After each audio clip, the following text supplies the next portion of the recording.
Assalamualaikum. Today I explain the topic of capillary electrophoresis. Now we see what is electrophoresis. The differential movement or the migration of ions by the attraction or repulsion in an electric field is known as electrophoresis. यानी कि किसी भी ions की attraction और repulsion या migration और movement किसी भी इलेक्ट्रिक फील्ड में इलेक्ट्रोफोरेसिस कहलाती है। नेक्स्ट हमारे पास हैं कुछ टाइप्स ऑफ इलेक्ट्रोफोरेसिस, जिसमें हम देखते हैं सबसे पहले हमारे पास है जोन इलेक्ट्रोफोरेसिस और फिर हमारे पास है moving boundary electrophoresis. Zone electrophoresis में आ जाता है gel electrophoresis, paper electrophoresis, thin layer electrophoresis, cellulose acetate electrophoresis. और इसी तरह अगर हम देखते हैं मूविंग बाउंड्री इलेक्ट्रोफोरेसिस में तो हमारे पास है कैपिलरी इलेक्ट्रोफोरेसिस, एसीटोकोफोरेसिस, उसके बाद ओसो इलेक्ट्रिक फोकसिंग एंड उसके बाद है इम्यूनो इलेक्ट्रोफोरेसिस। कैपिलरी इलेक्ट्रोफोरेसिस में अगर हम इसकी डेफिनेशन देखें तो these kinds of separation are facilitated by the use of high voltage. ये सेपरेशन जब हम करते हैं तो उसके लिए हमें हाई वोल्टेज की ज़रूरत होती है, विच में generate the electroosmotic and electrophoretic flow, जो कि इलेक्ट्रोस्मोटिक और इलेक्ट्रोफोरेटिक फ्लो को जनरेट करती है। उसके अलावा बफर सोल्यूशन और आयनिक स्पीशीज़ को भी respectively with in the capillary. उसके बाद हम इसका पर्पस देखते हैं। कैपिलरी इलेक्ट्रोफोरेसिस को हम एक ऐसी एनालिटिकल टेक्निक है जिसको हम आयन बेस्ड पे इलेक्ट्रोफोरेटिक मोबिलिटी को सेपरेट करने के लिए यूज़ करते हैं और इसके लिए हम वोल्टेज को भी इस पर अप्लाई करते हैं। इसके बाद हमारे पास है थ्योरी। ये क्या है, इलेक्ट्रोफ्लोटिक फ्लो क्या होता है। ये एक ऐसा प्रोसेस है जिसमें आयंस को मूव किया जाता है इन्फ्लुएंस और अप्लाइड वोल्टेज के अंडर। उसके बाद आयंस क्या करते हैं, ये अंडरगोज करते हैं फोर्स को जो इक्वल होती है सैंपल के इलेक्ट्रोफोरेटिक मोबिलिटी के और इलेक्ट्रिक फील्ड की स्ट्रेंथ के। उसके बाद क्या होता है, आयंस को अपोजिट चार्ज इलेक्ट्रोड्स की तरफ फ्लो करवाया जाता है। देन हमारे पास है इंस्ट्रूमेंटेशन। इसमें क्या होता है, जो टिपिकल कैपिलरी इलेक्ट्रोफोरेसिस सिस्टम होता है ये कंसिस्ट होता है एक बफर सॉल्यूशन पे, हाई वोल्टेज पावर सप्लाई पे, एक सैम्पल्स इंट्रोडक्शन सिस्टम पे जिसे हम सैम्पल इंजेक्शन भी कहते हैं। उसके बाद ये कंसिस्ट करता है कैपिलरी ट्यूब के, जिसमें इंटरनल डायमीटर होता है जो कि 10 से 100 मिलीमीटर और 20 से 100 सेंटीमीटर इसकी लेंथ होती है। उसके बाद हमारे पास एक डिटेक्टर होता है इसके इंस्ट्रूमेंटेशन में। उसके बाद डिटेक्टर के बाद हमारे पास एक आउटपुट डिवाइस होता है। Some instrument include a temperature control device.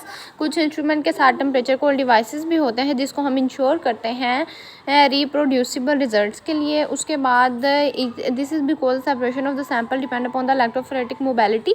जो आइंस की सेपरेशन होती है वो डिपेंड करती है इलेक्ट्रोफोरेटिक मोबिलिटी पे, सोल्यूशन की विस्कोसिटी पे, और ये डिक्रीज़ करती है कॉलम। उसके बाद क्या होता है, जो सोल्यूशन डिक्रीज़ हो जाता है, जो कॉलम का टेम्परेचर होता है वो राइज हो जाता है। देन हमारे पास सैंपल इंजेक्शन है। सैंपल इंजेक्शन में क्या होता है, सबसे पहले हाइड्रोडायनामिक इंजेक्शन होता है। By applying the pressure, by applying the vacuum and by gravitation, इन सबको अप्लाई करके हम हाइड्रोडायनामिक इंजेक्शन को प्रोड्यूस कर सकते हैं। उसके बाद हमारे पास इलेक्ट्रोकाइनेटिक इंजेक्शन है। इसमें क्या होता है, हम इलेक्ट्रिक सप्लाई को इसमें क्या करते हैं, हम यूज़ करते हैं इलेक्ट्रिक सप्लाई को।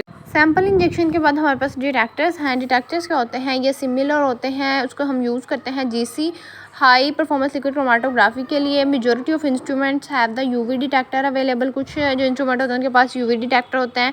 अल्टरनेटिव डिटेक्टर मोड्स भी होते हैं, जैसे कि कमर्शियली जो अवेलेबल होते हैं IR, fluorescence, laser, included the fluorescence conductivity and the indirect directions. उसके बाद हमारे पास क्या होता है, स्पेक्ट्रोमीटर जो होता है वो उसको हम फ्रिक्वेंटली यूज़ करते हैं स्ट्रक्चरल इंफॉर्मेशन प्रोवाइड करने के लिए और रिजॉल्व करने के लिए पीक्स को। देन हमारे पास है कैपिलरी जेल इलेक्ट्रोफोरेसिस। इसमें क्या होता है, कैपिलरी जेल इलेक्ट्रोफोरेसिस एक ऐसी एडिशनल जेल इलेक्ट्रोफोरेसिस होता है जिसको हम कैपिलरी में परफॉर्म करते हैं। कैपिलरी जेल इलेक्ट्रोफोरेसिस को हम यूज़ करते हैं सेपरेट करने के लिए पार्टिकल्स को, जो को डिपेंड करते हैं सोल्यूट साइज़ के डिफरेंस पे, और माइग्रेट करते हैं जेल के अंदर। जेल प्रिवेंट्स करता है कैपिलरी वाल्स को और ताकि वो सोल्यूट्स को ऑब्जर्व ना करें।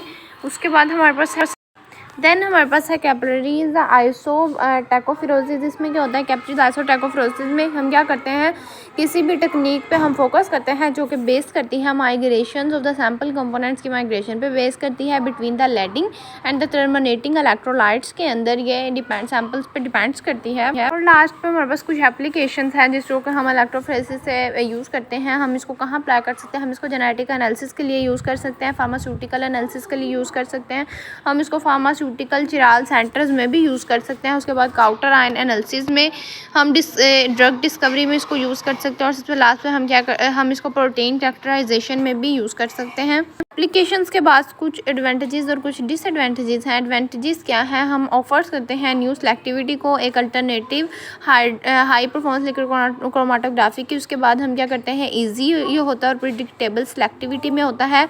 स्मॉल सैम्पल इसके लिए रिक्वायर होता है, जिससे जैसे 1 से 10 ml। उसके बाद फास्ट सेपरेशन होती है, 1 to 45 मिनट्स में इसकी सेपरेशन हो जाती है। कैन बी ऑटोमेटेड भी हो सकता है। इसके कुछ डिसएडवांटेजेस भी हैं।